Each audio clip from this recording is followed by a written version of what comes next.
विद्यार्थियों, एक बार फिर हाजिर हूं आपके लिए कक्षा 9 गणित एक्सरसाइज 7.3 जो कंटिन्यू थी उसी को हम आज आगे करेंगे। उसका थर्ड सम जो है हमारे पास है, सर्वांग सम ही करनी है। यहाँ पर भी एक त्रिभुज ABC की दो भुजाएं AB और BC, AB और BC ये पूरी भुजा AM क्रमशः एक दूसरी त्रिभुज, ये दूसरी त्रिभुज है, उसकी PQ और QR ये इसके बराबर है और ये BC QR के बराबर है और मध्यिका जो है PN के बराबर है। तो सबसे पहले दिया है, लिखेंगे आकृति में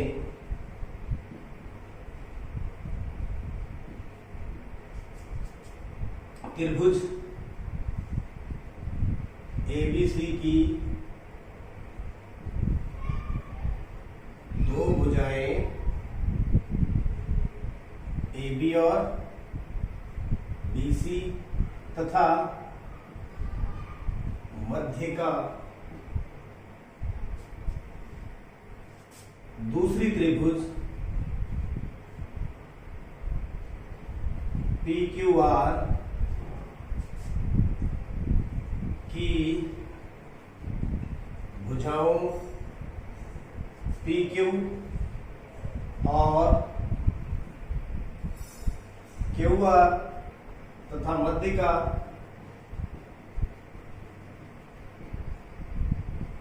PN के बराबर है। सिद्ध क्या करना है?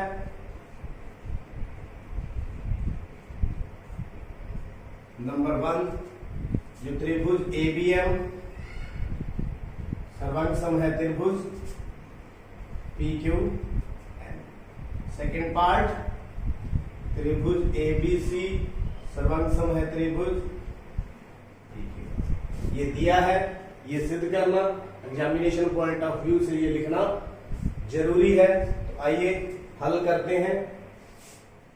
प्रमाण पहले हम ये त्रिभुज लेते हैं, त्रिभुज ABM तथा त्रिभुज PQN में। तो देखिए सर्वांग सम का कौन सा नियम यहाँ पर लगने वाला है, ये हम यहाँ पर देखेंगे, सोचेंगे। देखिए पहले जो है AB PQ के बराबर है, जो AB है किसके बराबर है? PQ के बराबर। क्यों है?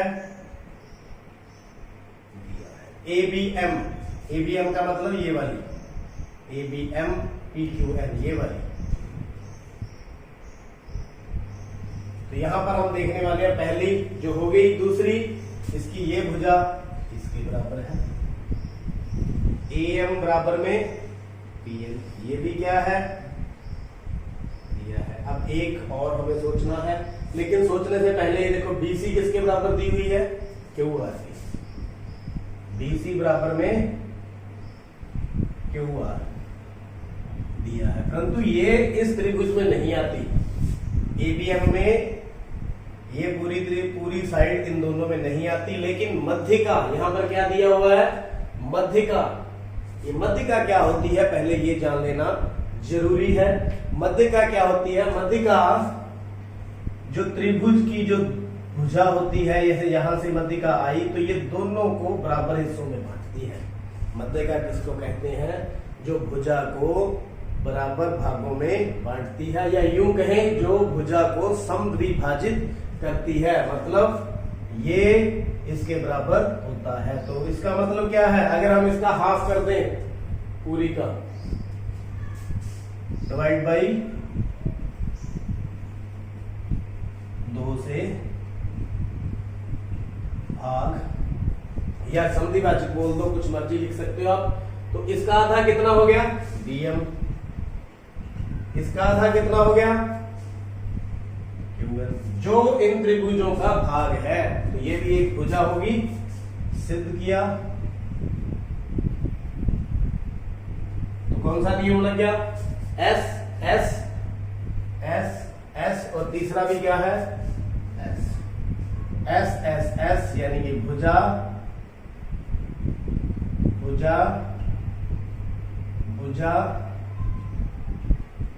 नियम द्वारा जो त्रिभुज है ए बी एम किसके सर्वांग सम होगी, पी क्यू।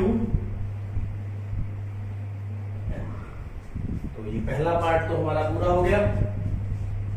अब चलते हैं दूसरे पार्ट की तरफ। तो दूसरे पार्ट में एबीसी ये पूरी त्रिभुज है, पूरी त्रिभुज में ये भुजा और ये भुजा दोनों बराबर है, बीच का कोण चाहिए। तो बीच का कोण हम यहां से ले लेते हैं। तो कोण बी बराबर में कोण Q C P C T, इसको क्या डाल दूं नंबर, इक्वेशन 1। अब क्या करें, त्रिभुज में चलते हैं। अब जो दूसरा पार्ट हमने शुरू कर दिया, त्रिभुज एबीसी तथा त्रिभुज पी क्यू आर में पहले वही ए बी बराबर पी क्यू, ए बी बराबर में पी क्यू क्या लिखेंगे, पर हम ये कोण लेने वाले हैं, कोण बी बराबर में कोण क्यू। उपरोक्त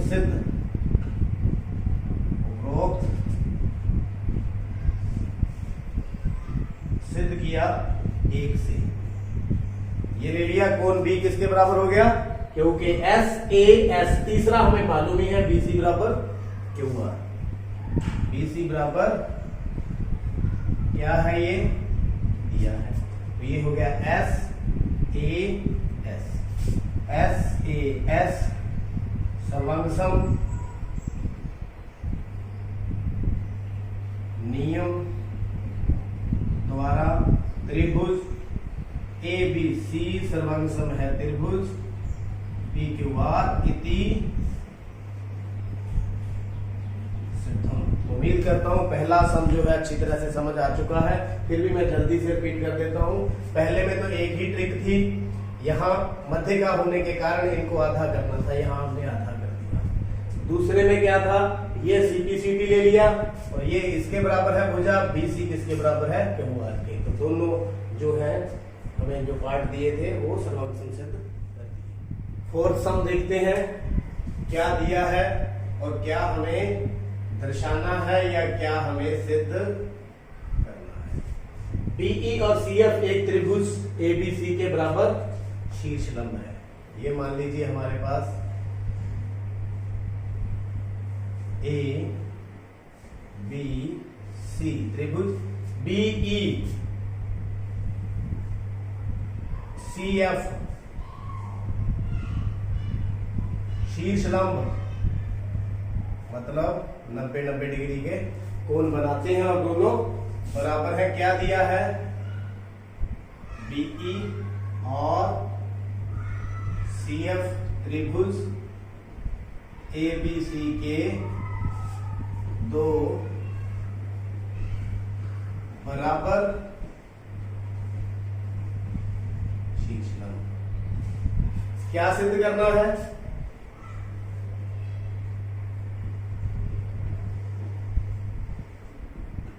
जो त्रिभुज है एबीसी एक समद्विबाहु त्रिभुज है, समद्विबाहु त्रिभुज। जिसका प्रमाण बहुत आसान ही है, लेकिन एक बात का ध्यान रखना है, आरएचएस सर्वांग सम का नियम लेना है। यहाँ पर R mean right angle, hypotenuse और साइड, समकोण कर्ण भुजा वाला नियम लगाना है। देखिए समकोण हमारे पास है और कर्ण कॉमन ले लेंगे और एक जो है भुजा वो बराबर दी हुई है। तो इसका मतलब हम इन त्रिभुजों को कौन कौन सी जो लेने वाले हैं हम, एक तो एफ बी ई और E C B. F B E कौन कौन सी त्रिभुज ले लें, एफ बी सी तथा त्रिभुज ई सी बी में, इनको हम सर्वांग सम यहां पर सिद्ध करने वाले हैं। तो समकोण कर्ण भुजा सबसे पहले राइट एंगल ही लेंगे। राइट एंगल क्या ले लें, बीएफसी। बीएफसी किसके बराबर हो गया, सीईबी। सीईबी कितना हो गया, 90। क्यों, क्योंकि ये क्या है, शीर्ष लंब दिया है। लो जी समकोण तो हो गया। समकोण कर्ण अब इसके सामने कर्ण कौन सा है? BC, इसके सामने कर्ण कौन सा है? BC। तो BC के बराबर इक्वल है ही, क्यों है? उभयनिष्ठ, दोनों त्रिभुजों में ये क्या है? सांची है इसमें, BC और BC।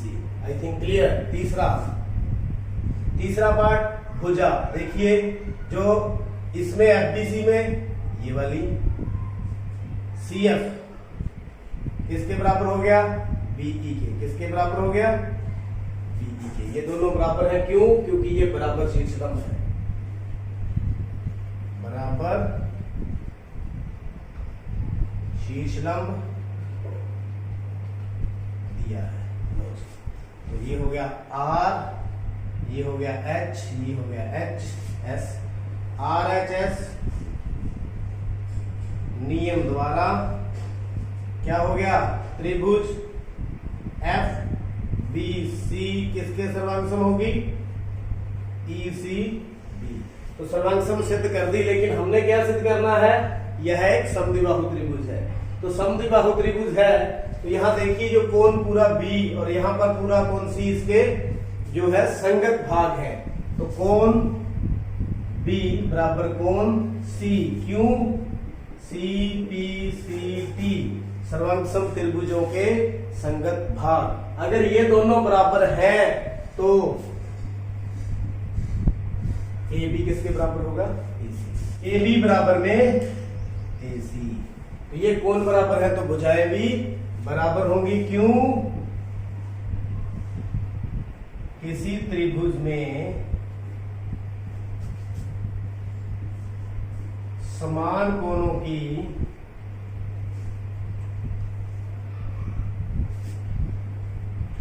सम्मुख भुजाएं बराबर होती हैं।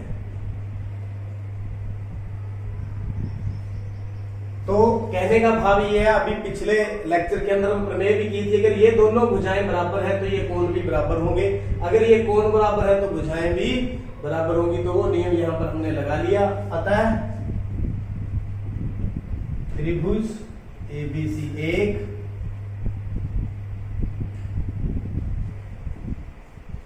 समद्विबाहु इति सिद्धम। तो उम्मीद करता हूं ये सम भी आपको अच्छी तरह से समझ आ चुका है। एक्सरसाइज का 5वां व अंतिम सम है ये एक्सरसाइज का। इसका हम सॉल्यूशन करते हैं। सबसे पहले दिया है त्रिभुज ABC समद्विबाहु त्रिभुज। ये बनेगी हमारी समद्विबाहु त्रिभुज ABC, जिसमें ये दोनों बराबर है। दिया है त्रिभुज ABC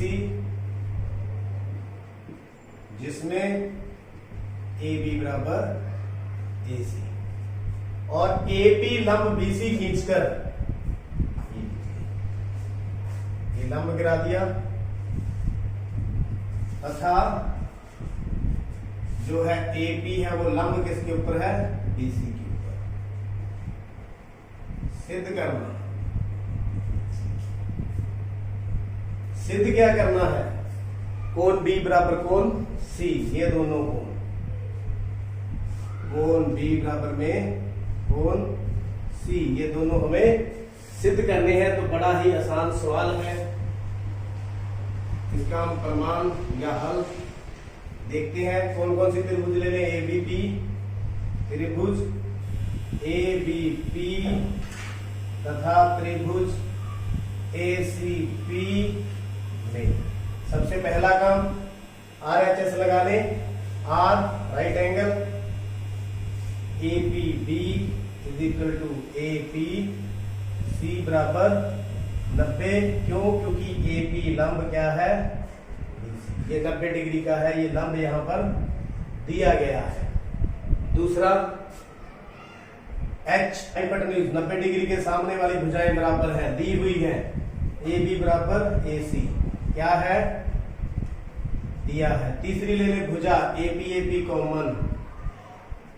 AP इसमें भी है, AP इसमें भी है। क्या हो गया? ये उभय साझा। तो नियम कौन सा लग गया? Right angle hypotenuse side RHS समकोण कर्ण भुजा। कौन सा नियम लग गया? समकोण कर्ण भुजा, जिसको हम RHS बोलते हैं। नियम द्वारा कौन सी त्रिभुज होगी? ABP जो हमने ली थी किसके सर्वांगसम होगी? ACP के। AC दोनों सर्वांगसम होगी। सर्वांगसम होगी तो ये दोनों कोण क्या है? भाग है इसके संगत भाग। कोण B बराबर में कोण CQ CP CT इति सिद्धम। तो उम्मीद करता हूं ये सम भी आपको अच्छी तरह से समझ आ चुका है। देखते रहिए, समझते रहिए। पिछले सम देखने के लिए चैनल सब्सक्राइब करें। आपका बहुत बहुत धन्यवाद।